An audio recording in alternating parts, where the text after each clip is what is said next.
পিতৃপরিচয় দাবিতে নবজাতক কন্যা সন্তানকে বৃদ্ধ মালিকের বাড়ির সামনে রেখে গেলেন মা। ঘটনায় চাঞ্চল্য মালদার হরিশ্চন্দ্রপুরের বিতল গ্রামে। অভিযোগ, বছরখানেক আগে এলাকার বাসিন্দা অবসরপ্রাপ্ত সরকারি কর্মচারী তৈমুর রহমান তার পরিচারিকা বুধন বিবির সঙ্গে বিয়ের প্রতিশ্রুতি দিয়ে একাধিকবার শারীরিক সম্পর্ক স্থাপন করে। উল্লেখ্য, মহিলার স্বামী প্রায় 2 বছর ধরে ভিন রাজ্যে কর্মরত। টাকার প্রলোভন দেখিয়ে জোর করে মহিলার সঙ্গে একাধিকবার সহবাস করে তৈমুর। বিয়ের জন্য চাপ দিতে গেলেও বিয়ে করতে অস্বীকার করে সে। এমনকি তৈমুরের বাড়ির কয়েকজন সদস্য মহিলাকে জোর করে গর্ভপাত করাতেও নিয়ে গিয়েছিল বলে অভিযোগ। এই নিয়ে অবসরপ্রাপ্ত ওই সরকারি কর্মচারীর বিরুদ্ধে হরিশ্চন্দ্রপুর থানায় একটি লিখিত অভিযোগ দায়ের করে ওই পরিচারিকা। তার কয়েক মাস কাটতে না কাটতে ওই পরিচারিকা একটি কন্যা সন্তানের জন্ম দেয়। এদিকে এই ঘটনার পর থেকে শ্বশুরবাড়ি থেকে বিতাড়িত হয়ে ওই মহিলা কয়েক মাস ধরে বাবার বাড়িতে থাকছিলেন। সদ্যজাত কন্যা সন্তানের পিতা তৈমুর রহমান বলে দাবি পরিচারিকার, কিন্তু এই দাবি অস্বীকার করেছে ব্যক্তি। এরপরই বুধবার নবজাতক কন্যা সন্তানটিকে ওই ব্যক্তির বাড়ির সামনে ফেলে দিয়ে যায় ওই মহিলা। ঘটনার কথা ছড়িয়ে পড়তে এলাকায় জড়ো হন গ্রামের মানুষ।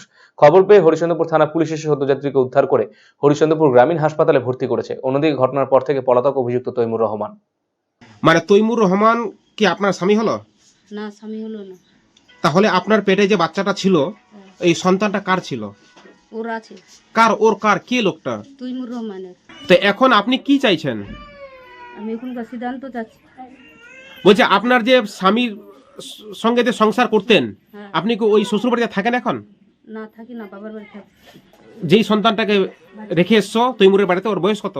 4 মহিনা হলো। কি সন্তান ছিল? পুত্র সন্তান না কন্যা সন্তান? মেয়ে আছে। তো তৈমুর রহমান কি এখন তোমাকে চাইছে যে তোমাকে বউ বলে গ্রহণ করবে? না, লিবে না আমাকে।